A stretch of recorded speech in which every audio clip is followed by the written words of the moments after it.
Welcome to the series that aims to put every 15th Doctor story across all mediums into some kind of coherent timeline, and note anything important we learn in each story. Ice Queens and 15's first meeting with the Cybermen all feature this time. In this episode, we'll cover the back 4 TV episodes of Season 1, the second and third parts of Doctor Who magazine's current comic The Hands of Fear, the first issue of Titan Comics' ongoing comic, and the cutscenes from the mobile game Lost in Time, 15th Doctor story. Welcome to the 15th Doctor Canon Catch-up. Before we start, this is what the timeline looked like at the end of the last episode of this series, with half of Season 1 and a few comics already placed. But will any of the information we learn in both of these batch of episodes and issues change that? Let's find out. First of all, let's quickly whiz through the TV episodes. I'll try and spend less time on this than I did last time because I assume you've all seen the TV episodes. Dot and Bubble. The episode where the Doctor tries to save what turns out to be a bigoted racist society from giant slug creatures created by their society's AI that had gotten, frankly, fed up with their shit. They chose almost certain death in the wilderness rather than letting the Doctor help them in order for them not to be contaminated by him. The Susan Twist cameo in this one is a recorded message, being the mum of the episode's main guest character, Lindy Pepperbean. The Doctor recognises the face for the first time as the ambulance from the episode Boom, and Ruby thinks she recognises her from somewhere else, but not sure where. So probably those half-remembered memories from the avoided 73 Yards timeline where she met her as a hiker. Rogue. The Doctor and Ruby are just trying to chill and enjoy a nice Bridgerton-like ball, but that's interrupted by killer, cosplaying, shape-shifting bird creatures, and a handsome bounty hunter who mistakes the Doctor for one of those birds. A few things to note here about Rogue the character is that he referenced having a new boss, which could possibly be the same boss that the Meep refers to in the Star Beast. And when he has the Doctor captured in his ship, the Doctor activates the holographic display with his psychic paper to show a bunch of his own past faces. Included in that are all the regulars, but also a face portrayed by Richard E. Grant. Now, back in 2003, Richard E. Grant portrayed a version of the Doctor originally billed as the official Ninth Doctor in an animated webcast called The Scream of the Shauker. But this was all quickly wiped from continuity when the return of the show was announced and Christopher Eccleston was cast. So, what's he doing here? Well, I did a whole separate video on those possibilities, so check that out after this video. Rogue is definitely set up as a potential love interest of the Doctor, with lots of flirting, particularly coming from the Doctor's direction. At the end of the episode, Rogue sacrifices himself to be banished to an unknown barren dimension alongside the Chaldra in order to save Ruby from that same fate, asking that the Doctor find him. So, it's likely we'll see Rogue again at some point. Susan Twist has her smallest cameo in this episode as a portrait hanging on the wall, which Ruby briefly notices. The Legend of Ruby Sunday. The first part of the 2-part finale sees the Doctor and Ruby arrive at Unit HQ. Give me the lovin'! Last seen in the 60th anniversary special, The Giggle, to ask for help discovering who the woman they keep seeing everywhere is and help with finding the parentage of Ruby Sunday. The Doctor and Ruby list a bunch of places they have seen this woman's face that we haven't seen them visit on screen, hinting at off-screen adventures that, given Ruby's vagueness in recognising the portrait in Rogue, I'd assume come in between Rogue and this episode. The woman matches the description of Susan Triad, a tech billionaire, who Ruby and the Doctor wonder if might be the Doctor's granddaughter Susan, partly due to her company, S-Triad Technology, being an anagram of Tardis technology. And granddaughter Susan does claim she came up with the term Tardis. She's not his granddaughter though, she's the creation of the god of death Sutekh, who is now manifesting to bring his gift of death to the universe. Oh, and Ruby gets a holographic reconstruction of the night she was left on Ruby Road from a VHS CCTV tape. Empire of Death. So Sutekh, the big jackal guy sitting on the TARDIS, is a returning villain, a member of the godlike Siren race, and first encountered and defeated by the 4th Doctor.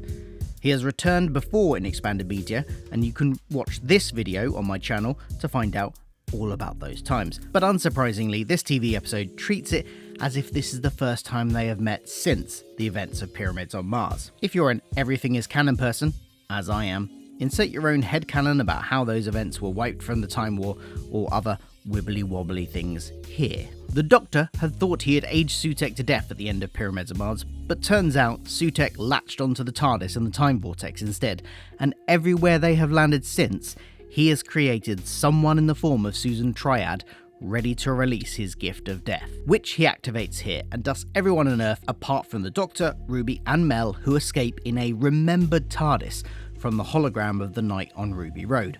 A small, cramped TARDIS full of bits of console rooms and paraphernalia from adventures from across the history of the show. It's unknown how long they spent here, but it seems to be more than just a few days. Interlude, Tales of the TARDIS.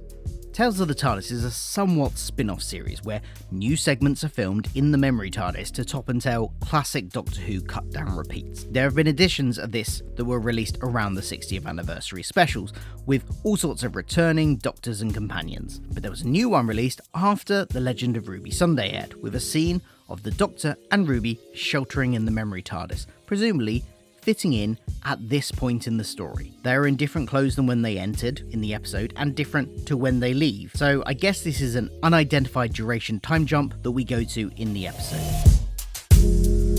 So let's go back to Empire of Death. They travelled to 2046 because the memory TARDIS had given them the hint of showing Roger Ap Gwilliam, and the Doctor remembers that Roger implemented mandatory DNA testing so they could use that to find Ruby's mother. Ruby thinks he looks familiar but can't quite place him, because she's remembering him from the aborted timeline of 73 yards, which she only has vague feelings of memories from. They do find Ruby's mother's name and use it as a lure to get close to Sutekh, because he's also intrigued by the mystery, for some reason. And they manage to regain the proper TARDIS, attach Sutekh by intelligent rope and intelligent Mavity-defying gloves to it, and drag him into the vortex, where bashing him against its edges seems to disintegrate him. Oh, and Ruby's mum is just an ordinary human who she tracks down. Because she wants to spend more time connecting with her birth mum and also her biological dad, who they have also apparently tracked down, her and the Doctor part ways. For now. So adding all those into the timeline, we have this. Now let's look at the comics. Doctor Who magazine comic The Hands of Fear Part 2 and 3. After being kidnapped by the Snow Queen in Part 1, Ruby is taken to the Queen's Ice Palace, where the Queen seems to be doing experiments on other humans, turning one into a mermaid, one into a kind of matchstick girl, one into a duckman thing, and she gives Ruby wings. The Doctor and Hans Christian Andersen use one of the Queen's flakes of snow to transport themselves from Copenhagen to the same location. We learn the history of Hans Christian Andersen and the Snow Queen when he was a little boy, the son of a poor shoemaker who passed on his love of reading, but his father went off to war. Wishing for more stories, the Snow Queen appeared and filled his head with them, but she said she would only give him more if he promised her his immortal soul. But when his father came back, a man broken from war and unable to tell stories because of his PTSD, Hans took the Ice Queen up on her offer, and he passed the story she gave him off as his own. The Snow Queen sends 10 soldiers out to stop the Doctor and Hans. They take Hans and surround the Doctor, and the Queen orders them to fire. I guess we'll find out how the Doctor gets out of that in the next part. Nothing in these two issues make me think I need to move the placement of this from where I put it in the last episode of the Canon Catch-up, so we'll leave it right there. Titan Comics, Everything Must Go.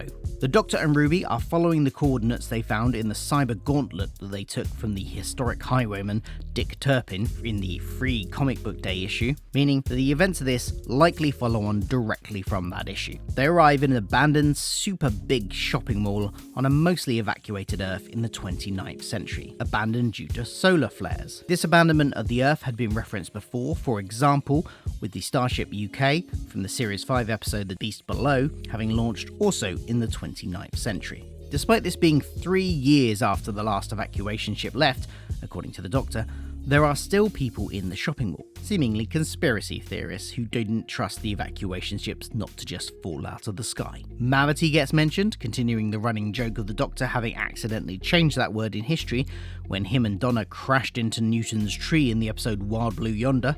The Doctor and Ruby meet someone at the bar calling himself the Sommelier, who, it turns out, seems to be the strange creature who captured Dip Turpin's scream in a bottle in the free comic book day issue. Then our Tardis duo go and try on a bunch of outfits in the fashion shops, including one with a long scarf, which the Doctor says is so timeless they're still in fashion. Ruby quickly mocks him, saying they are definitely not. A solar storm causes the shopping centre to go into sleep mode, plunging them into darkness, so of course, that's when the Doctor decides it is the perfect time to go check out the lower levels, where they find a little lost girl clutching a teddy bear. The Sommelier seems to exert some kind of psychic influence on Ruby, bringing forth her fear and feelings of abandonment, something presumably linked to being left as a baby by her mother, and that plays a prominent part in the episode 73 Yards. As Ruby is feeling woozy from this psychic connection, the three of them are attacked by a group of rather rough and ragtag-looking Cybermen.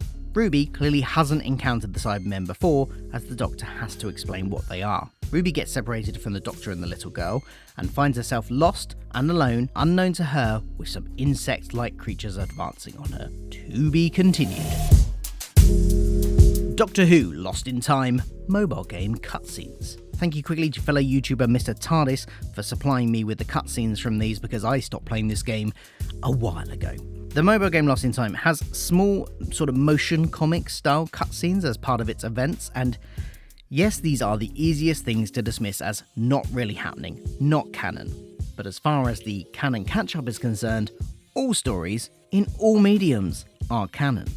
So we got to try and fit this in somewhere. So let's look at what happened in this and where we might be able to place it in the timeline of the 15th Doctor. The Doctor intends on taking Ruby to a luxury space liner, but when they arrive, it's mostly been destroyed and the remains are in an asteroid field. The remains are exposed to space, but with a bubble of frozen space so they're able to breathe. They encounter Navitrix Ortega, Imperial Navitrix being a job title, the navigator of the ship, and also a Kuamara, a race that has been turned into kinetic, energy-hungry, energy-based beings in a science accident that had also ruined their planet. The Doctor plans to cool the creatures with exploding canisters of ship coolant, which will make it lose its energy and weaken the bubble, allowing them to escape. The Doctor, as ever, is sympathetic to the creature's plight and insists that they are just freezing it, not killing it. Once they have frozen the creature, they give the Navitrix a lift out of there in the Tardis, making some cheesy cold and ice puns along the way. This could go anywhere really, but for simplicity's sake, let's stick it towards the end of the 6-month gap between Space Babies and the Devil's Cord. And that's it for now. This is what I'm saying the 15th Doctor's timeline looks like so far. Do you think I've gotten anything in the wrong place? Do let me know in the comments below.